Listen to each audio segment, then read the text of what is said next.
Halo semuanya, kembali lagi di Solah Tesla Channel. Supercar dan hypercar selalu menjadi sebuah impian bagi banyak pria, bahkan kerap menjadi sebuah identitas bagi para pengusaha sukses dan sultan di banyak negara.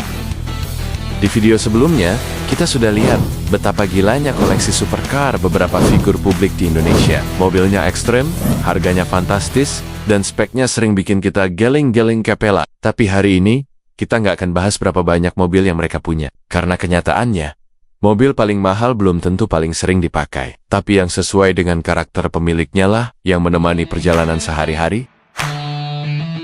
Di video ini, kita bakal lihat cara berpikir di balik koleksi mereka.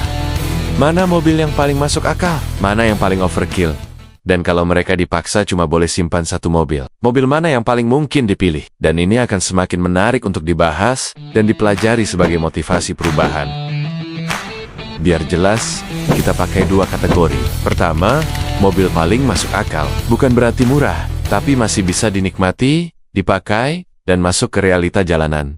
Kedua, mobil paling overkill. Speknya ekstrem, karakternya brutal, dan lebih ke arah statement daripada kebutuhan. Dan di akhir setiap segmen, ada satu aturan sederhana. Kalau cuma boleh simpan satu mobil, pilih yang mana?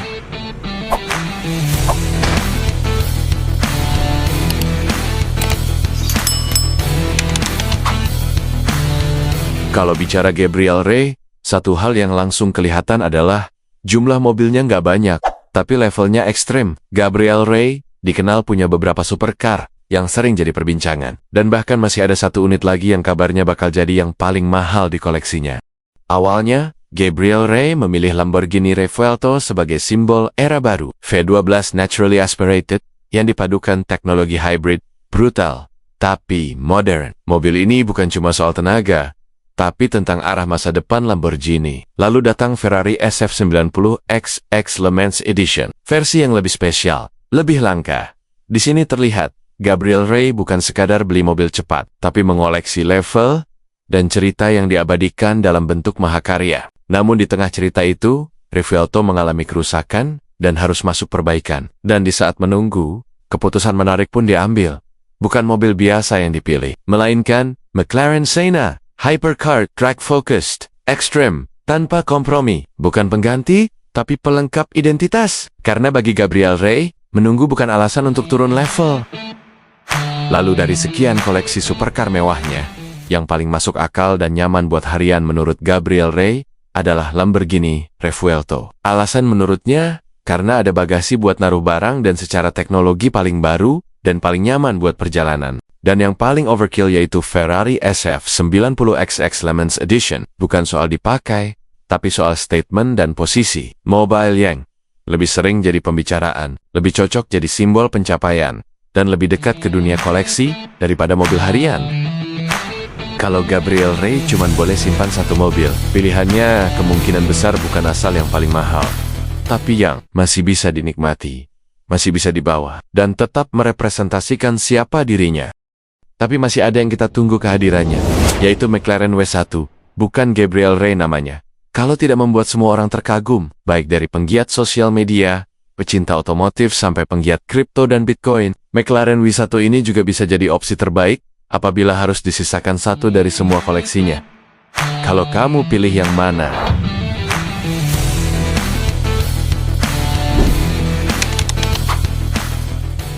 Kalau bicara pengusaha muda Indonesia dengan pilihan supercar paling ekstrem, nama Timothy hampir selalu muncul. Bukan karena jumlah mobilnya, tapi karena satu mobil ini, yaitu McLaren Senna. Seorang pemuda yang dengan kata-kata keras penuh kontroversi, namun sebenarnya kata-kata keras itulah yang diperlukan untuk membangkitkan semangat. Itulah yang membuatnya dikenal banyak orang di sosial media. Selain itu, McLaren Senna ini membuatnya semakin terkenal karena sering dibawanya untuk muncul dalam acara penting, sehingga selalu jadi sorotan pengunjung, lalu dijadikan konten banyak orang, sehingga trending di sosial media. Berbeda dengan Gabriel Ray, Timothy Ronald justru dikenal punya banyak mobil. Dan dari situ kelihatan jelas, pola pemakaiannya sesuai dengan karakternya. Dan itu juga sering dia bahas di beberapa podcast bersama beberapa kreator. Bukan cuman koleksi, tapi benar-benar dipakai. Namun dari sekian koleksi, paling masuk akal dan nyaman buat harian, menurutnya adalah McLaren 750S. Secara logika, McLaren 750S adalah pilihan paling masuk akal. Mobil ini lebih modern, lebih nyaman dibandingkan hypercar ekstrem, dan lebih realistis untuk jalanan sehari-hari. Banyak yang bilang, ini adalah harian versi supercar. Tenaganya besar, teknologinya baru, dan komprominya masih masuk akal jika dipakai dalam kondisi jalanan Indonesia. Timothy pernah membahas dalam podcastnya bersama Kalimasada. Proses mendatangkan McLaren 750S ini sampai dicari di berbagai negara, lalu ketemu di Manchester, Inggris, dan diterbangkan menuju Indonesia untuk dipakainya. Selain supercar, sebenarnya Timothy juga punya Mercedes AMG G-Class. Jika membahas paling masuk akal untuk harian, mobil ini gengsinya tinggi, nyaman, cocok untuk harian, dan menunjukkan identitas. Tapi di sisi lain, Macon Tempot kurang praktis di kota padat seperti Jakarta dan Surabaya, dan tetap bukan mobil kecil. Kalau berbicara koleksi mobil Timothy yang paling overkill adalah McLaren Senna, tapi kenyataannya justru paling sering dibawa sebelum datangnya McLaren 750S. McLaren Senna secara konsep, performa track focus, suspensinya keras, karakternya ekstrem. Andai diminta untuk memilih disisakan satu, jika dilihat dari karakternya, maka dia akan menggunakan logikanya. Kalau pakai logika, jawabannya jelas McLaren 750S. Karena ini realistis, dipakai sehari-hari, di jalanan padat kota. Tapi kalau lihat realita dan kebiasaan sebelum datangnya 750S, jawabannya justru McLaren Senna. Dan disinilah konflik itu muncul, antara apa yang masuk akal, dan apa yang benar-benar diinginkan. Jika ini terjadi kepadamu, maka manakah yang akan kamu pilih? Tulis pendapatmu di komentar.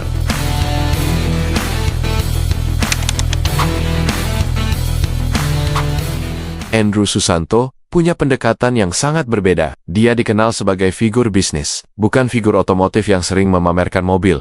Justru dari situ, pendekatannya menarik. Andrew Susanto bukan figur otomotif yang gemar pamer kecepatan. Ia dikenal sebagai figur bisnis, dan cara ia memilih mobil pun sangat mencerminkan hal itu.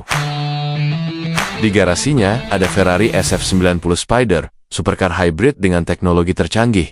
Ferrari bukan sekadar kencang, tapi efisien, modern, dan penuh presisi. Ada juga Lamborghini Aventador V12 murni tanpa hybrid, mobil yang merepresentasikan warisan, karakter, dan prestise. Lalu Lamborghini Urus, sebuah SUV performa tinggi, nyaman untuk aktivitas harian, praktis, tapi tetap menjaga citra kelas atas. Bagi figur bisnis seperti Andrew, mobil bukan alat pamer ekstrem. Mobil adalah representasi profesional, kenyamanan, efisiensi, dan citra. Bukan soal siapa paling kencang, tapi siapa paling masuk akal. Mobil paling masuk akal, mobil yang cocok dengan karakter ini biasanya nyaman dipakai. Tetap punya performa, tapi tidak berlebihan.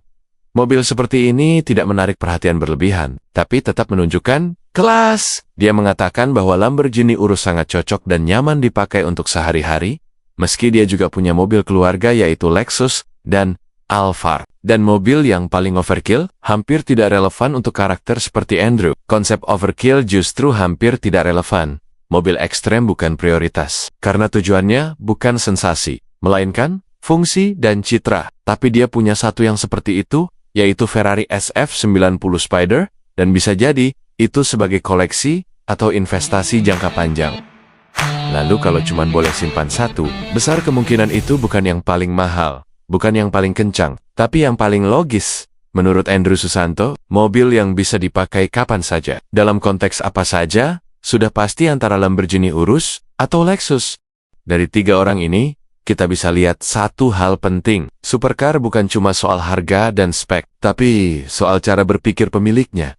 Ada yang ekstrem, ada yang emosional, dan ada yang rasional. Nah, karena sudah 9 menit kita bahas koleksi supercar 3 orang pengusaha muda yang menginspirasi, bagaimana jika kita ikuti kuis ringan berikut ini untuk merefleksikan pembahasan kita sebelumnya? Pertanyaan pertama yaitu Extreme Track Focus, dibeli saat menunggu perbaikan Air Futur. Ya benar, McLaren Senna Gabriel Ray. Mobil ini pernah dibawa kecelakaan di tol Jawa Timur. Kamu juga pasti lihat beritanya. Benar, ini sangat mudah. Lamborghini Revuelto Plug-in Hybrid, versi paling langka dari Ferrari SF90X. Extradale, terinspirasi balap ketahanan legendaris, dan pernah viral lama sekali di sosmed. Kamu tepat, ini Ferrari SF90X Clemens Edition. Mobil ini paling sering dibawa, ekstrem, tapi jelas overkill untuk jalan raya Indonesia. Kamu benar lagi, ini McLaren Senna Timothy. McLaren yang dipilih untuk harian versi supercar, lebih modern dan lebih usable, datang dari Manchester. Bannerbank, ini McLaren 750S. Mobil ini gagah dan bergengsi tinggi, tapi sering disebut makan tempat dan kurang praktis. AMG G-Class, keren. Hybrid atap terbuka dengan performa ekstrem dan teknologi tinggi, punya Andrew Susanto. Next up, ini mobilnya, Ferrari Spider, Assetto Fiorano. V12 murni yang jadi simbol era klasik sebelum elektrifikasi. Penerusnya adalah Revuelto Gabriel Rey. Ya, ini Lamborghini Aventador, kamu hebat. SUV performa tinggi yang paling masuk akal untuk pebisnis aktif. Kamu hebat, ini Lamborghini Urus. Yang benar semua bisa pilih di antara dua mobil keren ini ya. Jangan lupa sebutkan berapa pertanyaan yang bisa kamu jawab, lalu tulis di komentar masukan dan pendapatmu. Kalau di semua konten kami setelah selesai pembahasan, dikasih kuis seperti ini, cocok nggak? Atau malah membosankan? Sampai jumpa kembali di pembahasan berikutnya.